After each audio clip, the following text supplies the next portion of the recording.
actually don't know how you guys feel about these late night, kind of like darker, más oscuro videos, but here I am giving you one.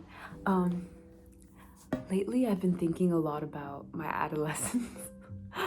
I watched a podcast recently of these two girls kind of talking about their party slash rebellious era, and they were talking about like, when were you like most rebellious? What was the craziest thing? And all of these. And I really, really love this podcast, but I watched it on YouTube, and I kind of got to see them react to their own like adolescence and talk about it and review it and think about how crazy they were. They were like, I would never do that today. I can't believe blah, blah, blah. And it's so interesting because I thought about mine. I thought about my like teenage years and all of that. And I remember just trying to figure out what was wrong with me because I didn't think there was anything wrong with me in the sense that I just didn't do anything. Like, let me rephrase. I just wasn't rebellious. And I think out of the two of us, my sister was most rebellious, but there was nothing really rebellious about her either.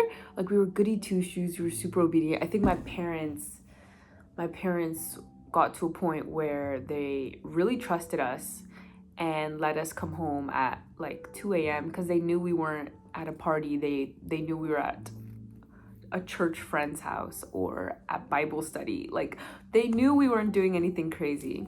And I was just thinking about how those like teenage years ended up being really quiet. I was doing my thing. My parents stopped checking my grades. My parents stopped asking me like to do anything. Like, they really just let me be.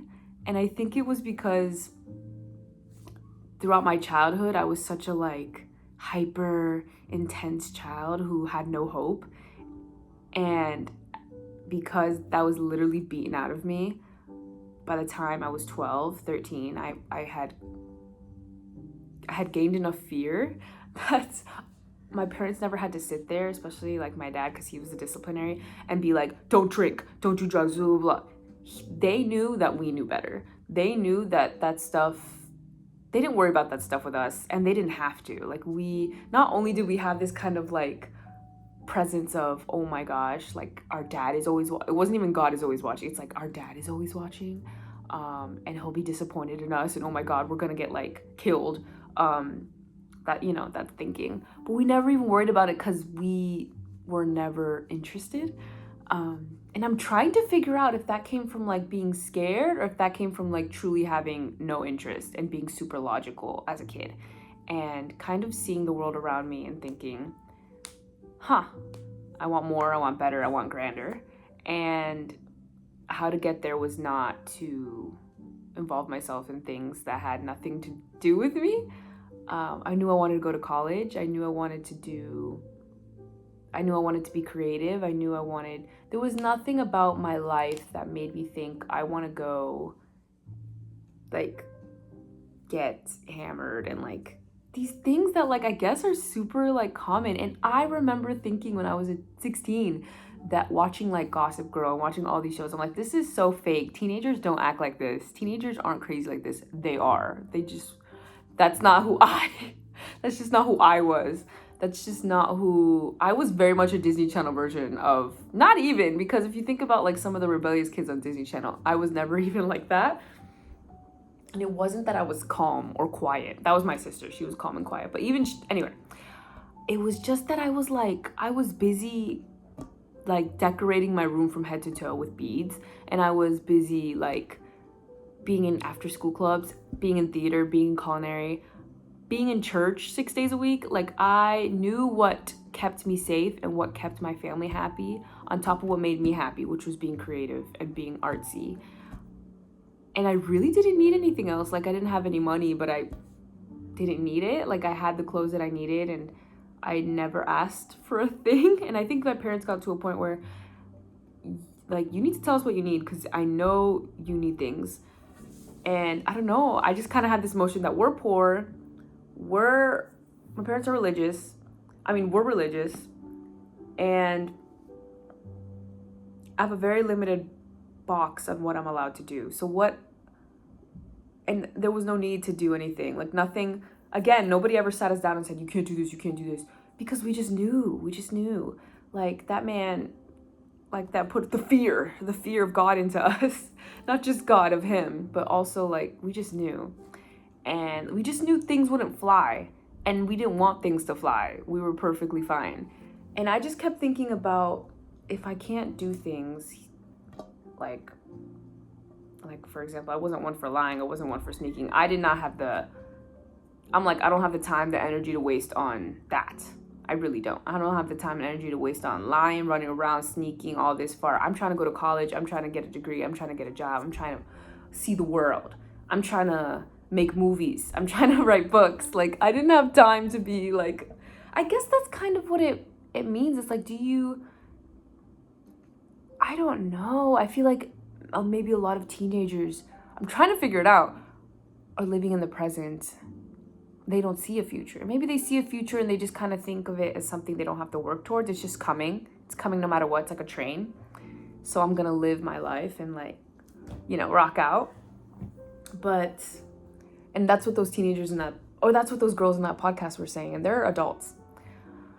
And they were like, yeah, we'd never do that today. We would never act the way we did when we were teenagers. Like, we were so crazy. If I had a kid and they acted the way I acted, I would literally lose my mind. And I just kept thinking about how lucky my parents were, low-key, because me and my sister were not bratty teenagers or rebellious or sneaking out. Like, we just, like, are you kidding me? And the truth is, like, if I even thought about doing something like that, like, and I just surrounded myself with people who also weren't like that.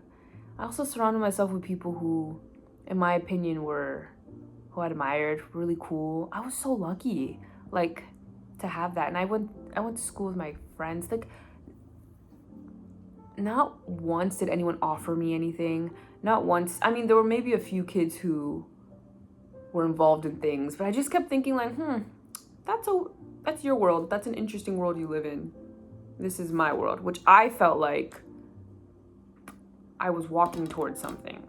While, I don't know, and it wasn't this, I'm better than everybody because I got my life together. No, I just kept thinking, I'm working towards my life and I cannot stop, and I'm working towards my dream. I'm working towards what I want to do. And I just kept having these grand fantasies about the life I wanted to live and who I wanted to be and like what I would encounter, the people and the sights and everything. And I just remember I just dreamed too big, and I read so many books and I just watched so many movies, and I was like, there's more to my life than like a high school party. Like there's more, and not that's, I'm trying to like balance of the act of like, hey, there's a logical way to like live as an adolescent, as a teenager, and be like, that's not the best for me. That's not beneficial in any way. And there's also the balancing act of being like, hey, you can live life and make good choices and still like have fun and do that and not be considered a bad teenager or a bad kid. I don't know. But I don't know. I just kept thinking about how, like, what makes someone want to do that versus how maybe I was. And I work with teenagers, so I got to see both all the time. And it's like a spectrum. Like, everybody's doing whatever the heck. But, yeah, I don't know. And I felt like at the same time, as much as I felt like by the time I was 12, it clicked, like, oh, this is my life. I kind of I never gained desire for like drugs, alcohol, like sex, and like getting pregnant and all these things that some of the maybe other students were involved in. And it didn't take much to see that and say, I don't want that. And I can't figure out if it was because of the fear of my dad and religion, or if it was because of me making logical choices. Because I truly didn't have the desire. And again, it wasn't, I'm better than you. It was definitely like, that's cool, I'm gonna go this way. But yeah, it had to have been both. Why can't it be both? It was both, for sure. It was me being like logical and chasing my dreams and thinking, I can't slow down. I want to go to college and I want to get a degree and I want to give myself the best opportunity, because not every door is open when you're not a Nepo baby, and when your parents aren't like financially set for that. So I have to make things happen myself. And there's still more I wish I could have done. Like, there was a small short period where I was like, I really regret not having done more as a high schooler. And when I look back, my schedule was freaking crazy, and I don't think I could even do it today.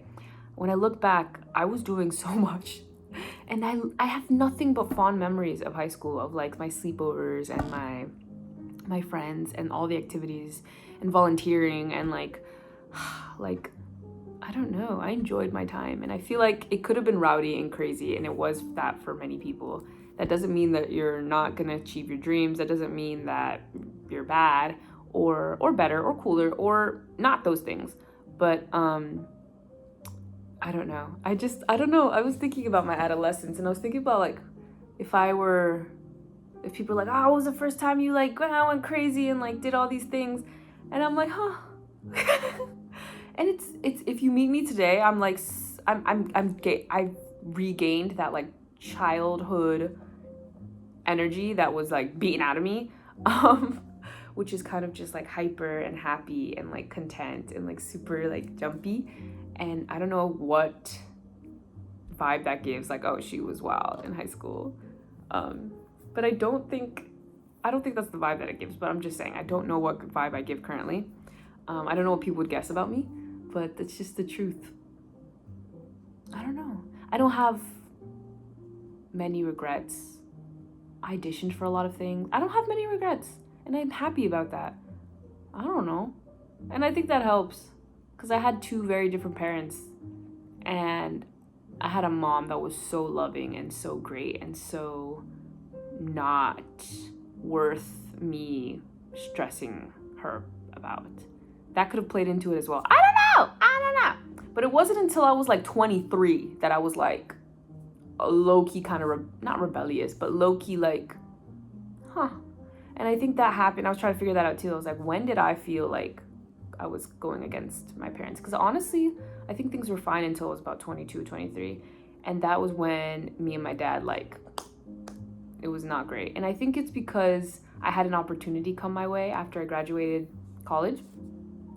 I feel like I'd done everything. I was like, I'm graduated, I got my degree. I had gotten this amazing job offer, and it required me to like travel, to leave.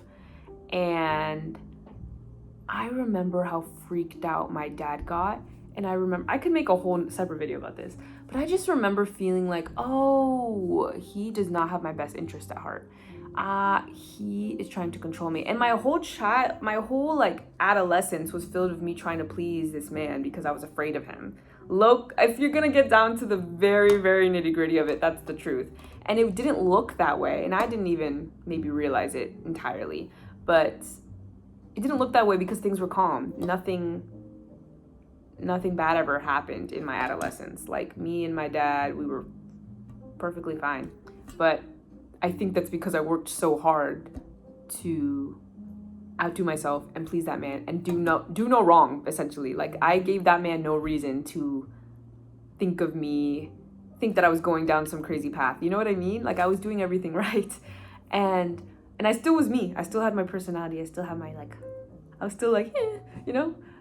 But, you know, she's a little creative. She's a little weird. But at the end of the day, I was a perfect obedient child. Straight A's, you know, that type of child. But yeah, I think when I found out, I don't have to be scared of you anymore. I think that's when my everything shifted, everything changed. And again, I think I can make a separate video about this, but things have shifted again. I'm in a good way, and we're really great. But I think it took me a while to be like, oh shoot, some of the things that may have happened when I was really young, and I'm not talking about the adolescence years, but I'm talking about like elementary, like baby Joe, were not okay. And that affected my adolescent years. And I really do feel like the fear played a little bit into it, but I still don't think I would have been nuts. But I don't know. I don't think I would have been rebellious, but I don't think I necessarily would have went my whole like high school career not listening to music, or, you know, there was a lot of things, but that I wasn't allowed to do. But again, I just knew these things. These were not like hard rules that were written somewhere. Me and my sister just knew, like, this was a line and you don't cross it. And we didn't that whole teenage time. But my young adult years, my 20s, early 20s, is when I was like, oh, this stops now. I'm not pandering. I'm not working towards your satisfaction or your happiness. I'm not scared like I was when I was 14. I'm an adult now, and I don't have to be scared. It would be crazy for me to be scared of my dad at this age.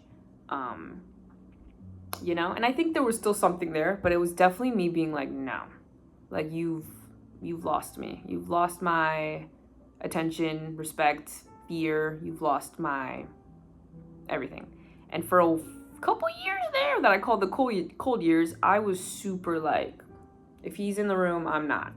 If he's talking, I'm quiet. If he's gonna be there, I might pop in, say hello, and peace out. Like, I wasn't close. I wasn't open. And that was just like me retaliating. And he felt it. I know he did. He felt it, because I knew he changed. Like, he was like, whoa, I cannot continue to like be that, because I may lose my daughter. And that was the reality. But it's hard to talk about now, because I feel like I didn't yell, and I didn't stomp my feet, slam doors, sneak out at night and go crazy and get arrested. Like, I didn't do anything. I just didn't talk. And I think that says a lot. I think it spoke volumes. And he, as much as he poked me and was like, hey, why aren't you? It was just so clear. And the message was received, and changes were made on both ends. Because it got to a certain point after, like, I'm pretty sure this was years, after like a year or two, that he was frustrated. He's like, it's like we're living two separate lives in one house. Yeah. I didn't want anything to do. And that was my rebellion. And it was like 21, 22, 23. It was around that time. By the time I was 24, 25, I had moved out already. And I think that helped a little bit. But there was still that coldness and that distance. And the distance helped, I think. One of my older brothers, he actually was the one to tell me that once you leave, your relationship with dad specifically, being everybody knowing the type that he is, will improve, will change. And I wanted that, so I left. And I think it was good. I think it was really good. And I moved, and I went far. And I do feel like that opportunity, I was just always a little resentful that I gave it up for family, for him, because he was so adamant about me not doing it, or adamant that I was making a mistake. And that hurt me. I was like, whoa, when have I ever made a mistake for you to think that this is that? It was well researched. It was well thought out. It was almost a year in advance. It was crazy, and it was set, and it was great, and it was something I had to reject. I couldn't live in that house for a year, 7 months, 6, 7 months, I don't know how long it was, and him kind of pestering me with, you're making the worst decision ever. You know what I mean? And when I told my parents I'm not doing it, I can't, the stress that this is giving me, because Dad is so freaked out, Ba is so freaked out, made me, and seeing him be relieved, and it was definitely like my daughter, oh my gosh, my daughter, my youngest daughter. It was definitely that. But still, I was like, after all these years I've dedicated to this home, this house, this family, this everything, and I say, hi, I've got this awesome opportunity, I want to go chase it, and you couldn't wrap your head around it? You couldn't support me? Oh, I could cry thinking about it. My mom, as scared as she was, has always been so good at supporting me. As scared as she, and I knew it too, like the minute I told her she was sad. But she did everything in her power. I knew she was sad, but she did everything in her power not to show it and to support me. And I'm like, that's all I want from my father. And I couldn't get it. And that's okay. But it really changed things for a few years after graduating college. I don't know if it made any sense, but I was trying to figure out why my rebellious stage took so long, and maybe if that hadn't happened, I would have still been scared and still working on it. I don't know. I feel like next time when I make a video, I need to use the tripod and like put it up here, because the angle down here is just not good. Up here's better. Yeah, we're gonna have to like get the tripod next time. The lighting is so bad, but I guess that's a purpose. Okay, well, hopefully that makes sense. I don't even know what I'm gonna title this video. Let's think. My rebellious years. My rebellion. I was never rebellious? I don't know. I'll figure it out. Okay. Bye. Hope you enjoy. And let me know if you like longer videos, because I was trying to do the short ones with just like small little tidbits. But let me know if you like the longer videos, because I like them. I like them when I have something to talk about. But let me know. Bye.